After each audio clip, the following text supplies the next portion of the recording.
When I look at development today, there are three massive challenges that everybody is talking about. And the first is jobs. The second is what are prospects for young people who seem to be really quite dissatisfied across the world. And the third is inequality. And really, when people say, well, how are we going to address all of these three things? The answer turns out to be the same. It's education.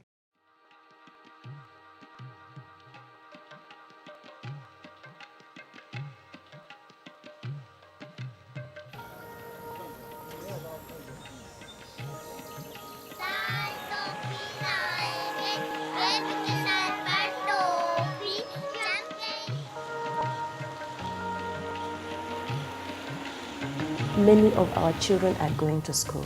And this has been the story for the last 50 years we have had independence.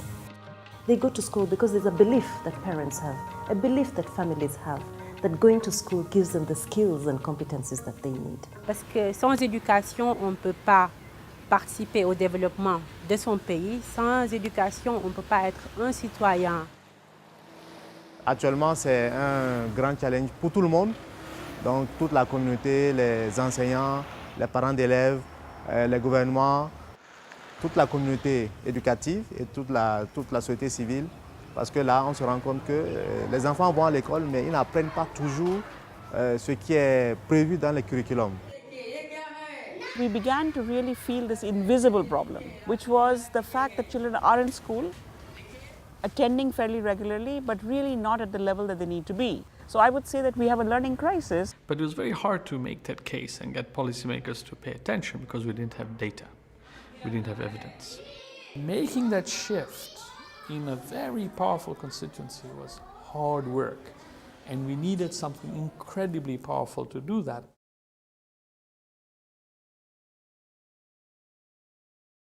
They invented this tool of household-based, very lightweight evaluations. You don't take a lot of people's time, you don't take a lot of organizations, you can do it in remote districts using volunteers. How does the assessment work? What we do is we pick a district. India has more than 600 districts. So we go to every district in the country, we identify, and sometimes people identify us, a local organization or an institution or a college or an NGO. And what they do is they go to a sample of villages in the district. And in the villages, you sample kids. There's a process that we use. We utilize volunteers who live in the villages that are sampled. You point and you We train them, then we equip them with the assessment materials. And they walk from house to house assessing children. I am 6 years old. My school is Kasese Primary School. Un enfant qui peut lire des mots, qui peut lire des lettres, qui peut lire des mots, des textes, des paragraphes, et répondre à la question de compréhension, on dit que cet enfant a validé les tests d'évaluation. On se rend compte que les parents ne sont pas au courant des performances de leurs enfants. On les envoie dans un lieu d'apprentissage, que ce soit l'école formelle, le non formel ou le DARA, mais on ne sait pas ce que l'enfant apprend. We want to do the assessment when the parents are also watching, so that they're able to see the learning levels of the children, to be able to also act and focus on the learning of the children. She saw a butterfly. It was on the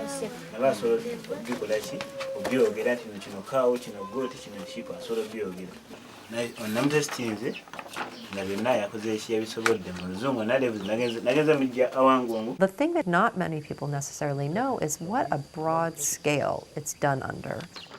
They have assessed huge numbers of kids.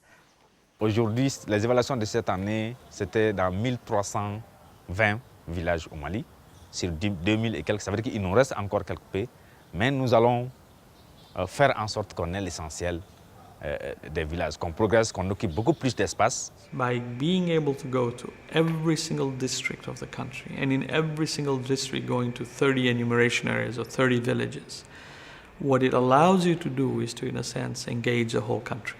Now, if you're the Minister for Education, If the Minister for Finance making decisions around how do I allocate my money, how do I ensure accountability, this data is incredibly useful because it allows you to zero in and focus on where there are problems.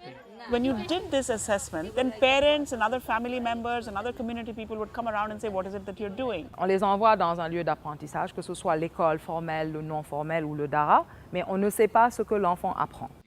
Prenez tous les enfants. Souvent, quand on arrive dans un village, les enfants sélectionnés, on teste les enfants. Il y a d'autres mamans, d'autres parents qui prennent les enfants. Mais testez mon enfant. Dites-moi qu'est-ce qu'il vaut, qu'est-ce que son niveau vaut.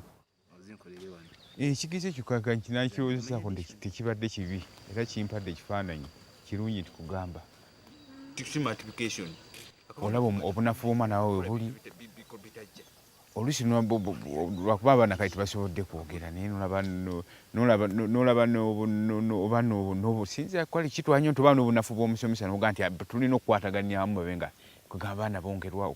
Donc il y avait une prise de décision, il y avait déjà le déclic sur la connaissance et ensuite une prise de décision et on voyait tout de suite comment est-ce qu'il y avait une dynamique de vouloir changer la tendance. I think part of what's really unique about the citizen-led assessment model is the fact that it's South-South. It's led by countries in the South and it is a very, very good example of how developing countries can support each other, given the fact that some of the realities that they face are very similar to each other.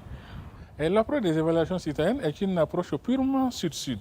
En fait, elle a été initiée en Inde par ACER.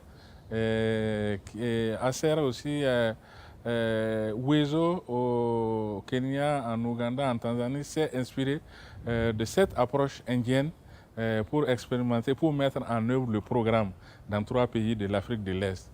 Bekongo au Mali s'est inspiré et de l'approche indienne et de l'approche est-africaine pour mettre en place Bekongo au Mali. Et Djangado au Sénégal s'est inspiré de Bekongo au Mali, de ACER Inde et de WESO pour mettre le programme en œuvre au Sénégal. And this is all without actually reaching out to anybody. So we wonder what happens if you really take the effort to reach out to people, how big this whole family will become. Non, le plus grand défi, c'était d'abord que le gouvernement accepte que les citoyens fassent l'évaluation. Parce qu'au Mali et ailleurs, d'ailleurs, le gouvernement pense que c'est une fonction qui relève de l'État et que les citoyens ne peuvent pas faire ce genre de travail. Donc nous avons fait un gros travail auprès du gouvernement, de grandes discussions. There are those who also feel that you cannot do an assessment in the household, that the household is not the place to look at something, as formal as reading and writing. I always ask, where do people live? We don't live in institutions we live in the society, we live in our homes. Je me rappelle les premières évaluations, 2011-2012, quand on a publié les résultats, et c'était comme si une bombe explosait dans le pays. Partout, les gens étaient choqués. Is this a governance question? Is it an accountability question? Is it a transparency question? And these are all big words and they probably mean a lot to many people. But I think it's a very straightforward thing that you can't begin to be part of the solution until you understand the problem. Aujourd'hui, avec Bekongo, les gens ont vu, c'est-à-dire qu'on a, permettez-moi l'expression, prêtez-moi l'expression, c'est comme si on a déshabillé le système. Et tout le monde voit le système à nu. Et les gens réagissent en fonction de ça désormais.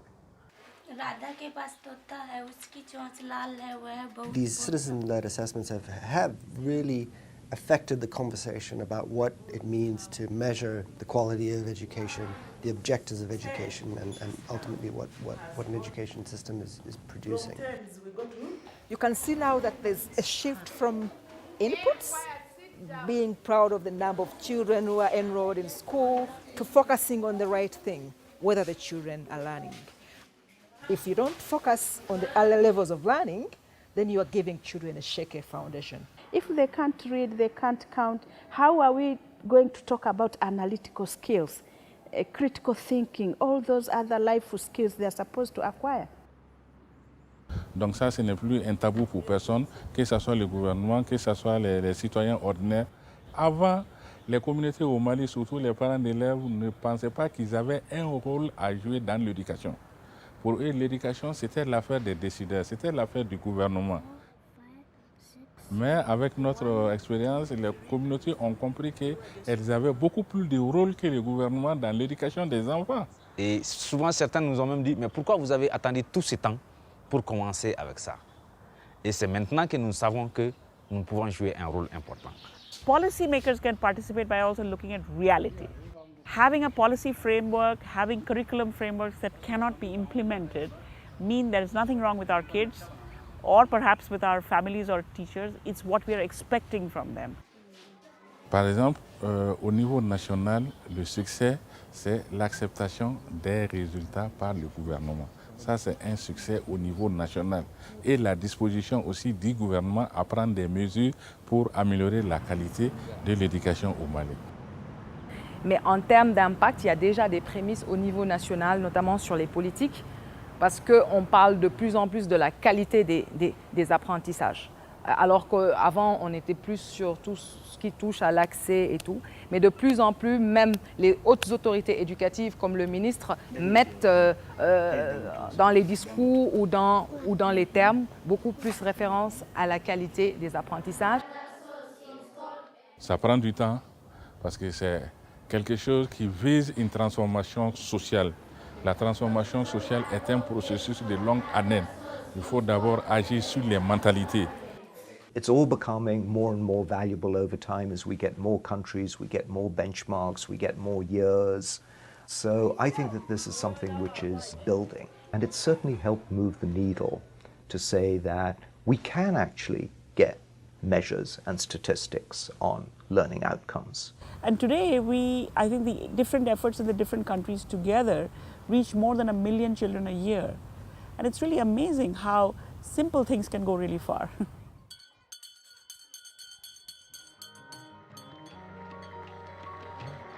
Qui veut dire il est temps vraiment de réfléchir ensemble, acteurs du système éducatif, acteurs du gouvernement, nous, scientifiques que nous sommes, de trouver un moyen ensemble d'améliorer la qualité des apprentissages, dans le souci de produire demain des citoyens capables de participer au développement de leur pays.